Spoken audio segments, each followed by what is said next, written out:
Good morning.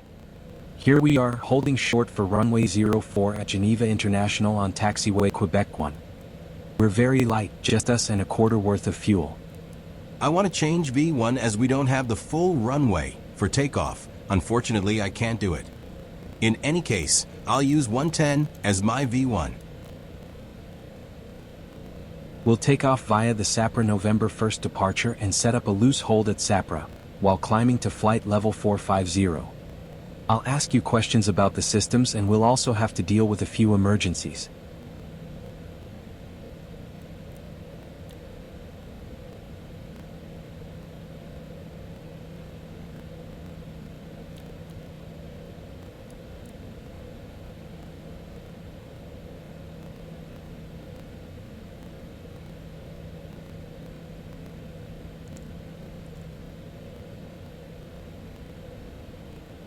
What is the difference between ground recognition and anti-collision for the exterior lights? Ground recognition is the rotating red beacon light, while anti-collision adds the strobe lights. The latter should be used when taking the runway all the way to exiting the arrival runway. However, because of the high luminance, they disrupt visibility if faced. Thus, in high diffraction environments like clouds, we should take them off, as that light will reach back into the flight deck.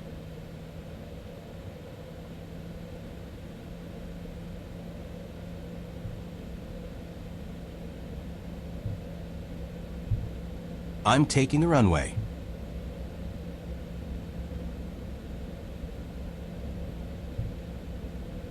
By the way, did you follow the published flows and checklists?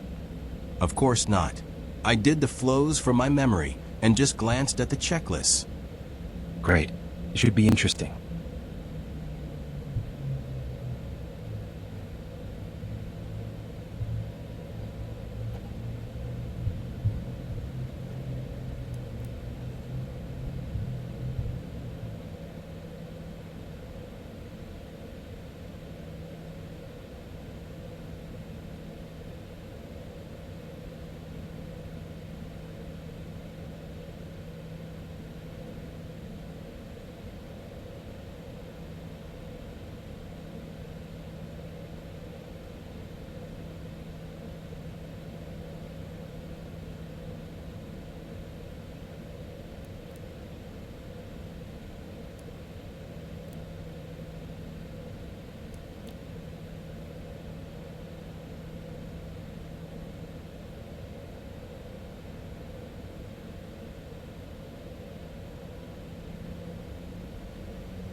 Oh good. What is that warning about? It's the rack heater off. I forgot to put the vanes heaters on before takeoff. I'll do them when airborne. It's not a no-go item.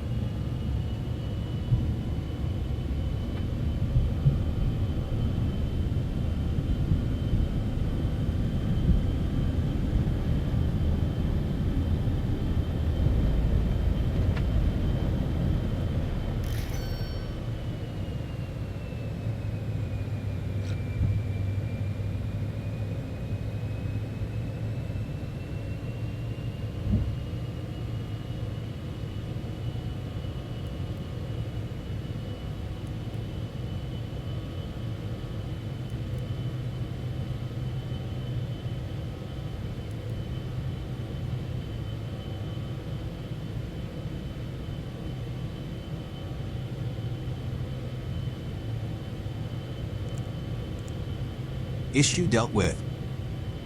What is the RA? The RAM air temperature probe is a probe that measures total air temperature. This value is very important for icing conditions calculation, true airspeed calculation, and FODA computations. As it can be clogged with ice or water, the procedures require that it be heated in all phases of flight.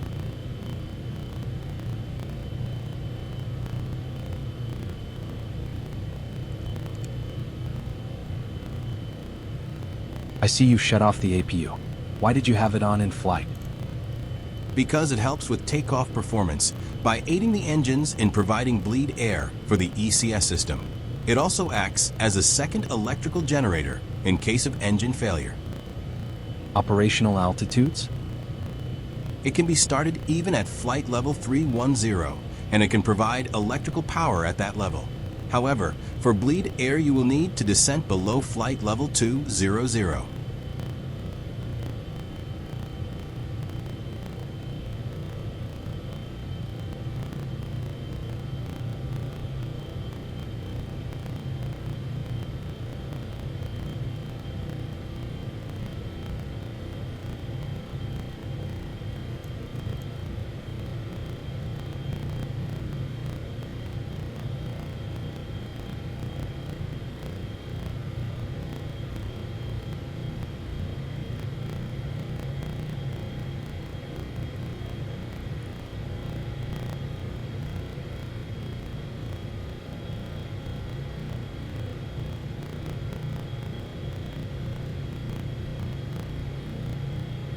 I now know that the ECS is fully automatic, so I only need to set my landing altitude in, and the system will take care of all climb, cruise, and descent necessities.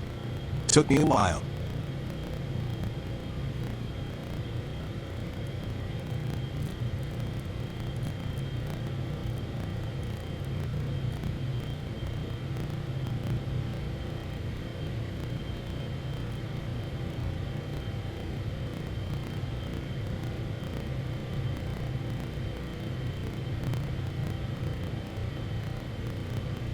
Okay, what does that button do? It's the turbine synchronizer.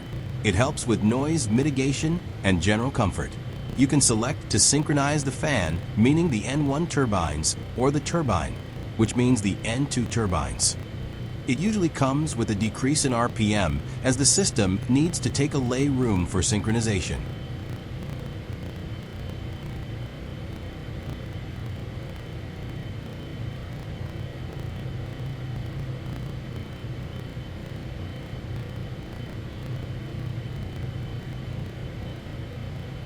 I'll set up the hold as we're approaching Sapra Fast.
Why did you shut off the APU master? If the APU master is still on, even with the APU shut off, you are still powering the APU FODEC, the DC fuel pump, and the APU shutoff valve remains opened. That can get you in trouble in the long run. Can you give me some info on the engines? The Rolls-Royce AE3007C is a high bypass turbofan capable of providing 3 tons of thrust on takeoff each. Most of that thrust is provided by the 5 parts of air going around the core, while 1 part takes care of keeping the cycle going. Before exiting the nozzle, the core and bypass airflows mix to minimize noise and increase thrust. Talking about mileage, in absolute values the Citation 10 cannot get above 2 nautical miles per gallon. However, if we take cruise speed into consideration, the mileage on the psychological level can get above the Dukes. Clients of business jets favor time more than anything else, and this is the ultimate time saver.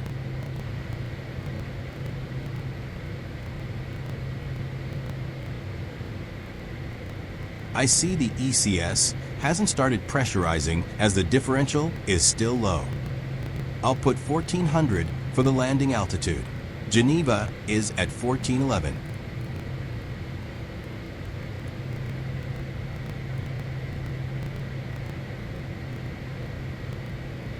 Back to engine talk. The two engines have two bleed air valves, one at the 9th compressor stage and one at the 14th one. The AE3007C compresses air at a ratio of 23 to 1 on takeoff. Even at the high cruise levels it achieves, it can still sustain an overall pressure ratio of over 16 to 1. But 50% of that is because of massive inlet ram compression due to the high Mach number. The fan spins at a maximum of 8,500 RPM, while the core can spin at 15,000 RPM. Basically, in these engines, the fan acts like an encastered propeller. Because airflow is constrained inside the cowling, there is no brute force acting on the air like in a normal propeller. The blades are just pulling air in by creating a low-pressure area behind the fan.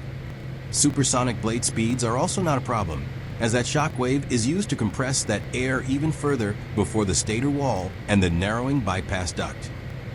Turbofan engines and turbojets have changed aviation in a very dramatic way, from the low-air fluxes of piston and even turboprop engines.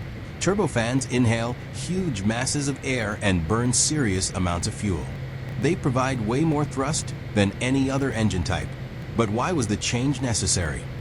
Well, an aircraft engine is not fighting gravity. That would be a lost battle. Wings fight gravity, but require a minimal speed of air passing around them to win that battle. Engines on aircraft mostly fight drag, and that's where their role comes into play. By fighting drag, they provide the wings with enough airspeed to create that winning lift. As payloads increased, so did airframe drag. Thus, engines needed to step up to keep aircraft flying. But on propeller aircraft, you can only do that by increasing propeller and/or RPM, and that's when engineering problems arise. To give you an example, the Citation uses 3 times more force per knot at takeoff than the TBM. Even in cruise, the Citation is taxed 1.5 times more than a TBM for each knot. But then again, the Citation can carry 10 times more payload than a TBM. To tie everything in a pretty red bow, moving from piston engines to turbofans, the thrust-to-weight ratio has increased manyfold. For example, for 2 same-weight engines, the piston Continental IO 550N and the turbofan Williams FJ33-5A, the thrust-to-weight ratio has increased more than 3 times. On the turboprop versus turbofan scene, for same-weight engines, there is still a 1.5 factor increase.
As expected, the ECS is automatically taking care of pressurization. At 38,000 feet, the cabin sits at a comfortable 5,000.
Here we go.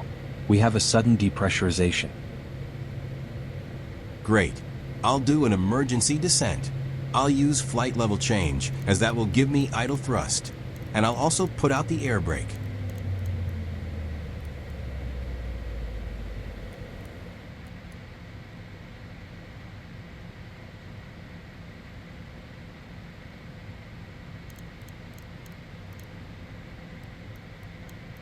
I'll go to 7,000 feet as we're close to Geneva, and that is the usual initial approach altitude around this area.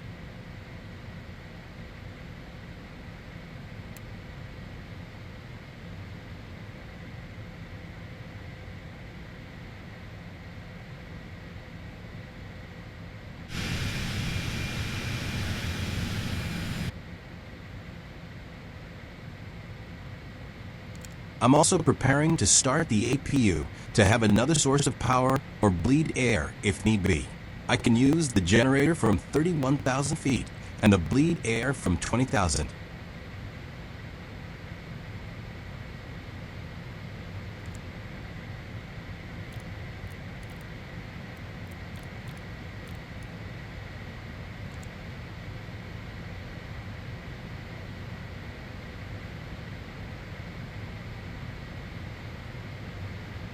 Passing 31,000. Starting the APU.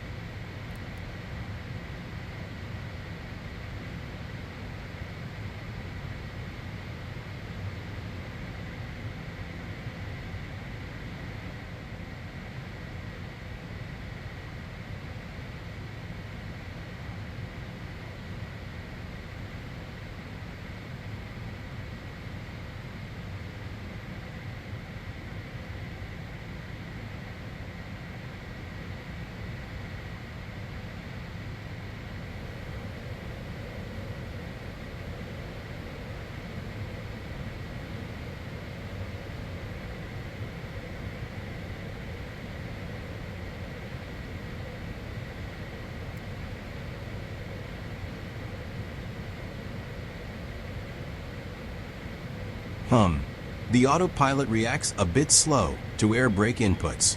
I've taken the air brake off And now I'm going to overspeed.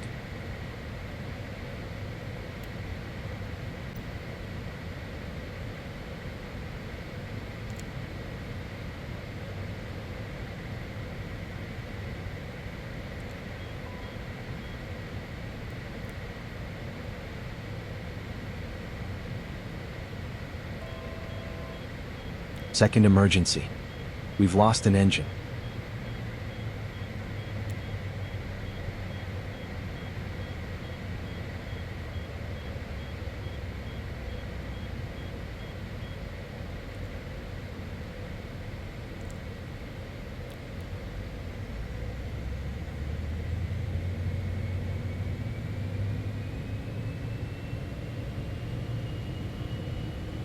The auto throttle is still controlling the lever. I guess the engine will relight, so I'll take off the auto throttle.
I'll basically do a left-hand pattern, and I'll join the approach at Indies.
Approach armed.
Now let's imagine that the right engine reverser has deployed without command. What would you do? I have the emergency stow system that I can use. I don't plan to use reverse thrust on braking, so I can leave the system on.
sink. Don't sink. Don't sink. Don't sink. Don't sink.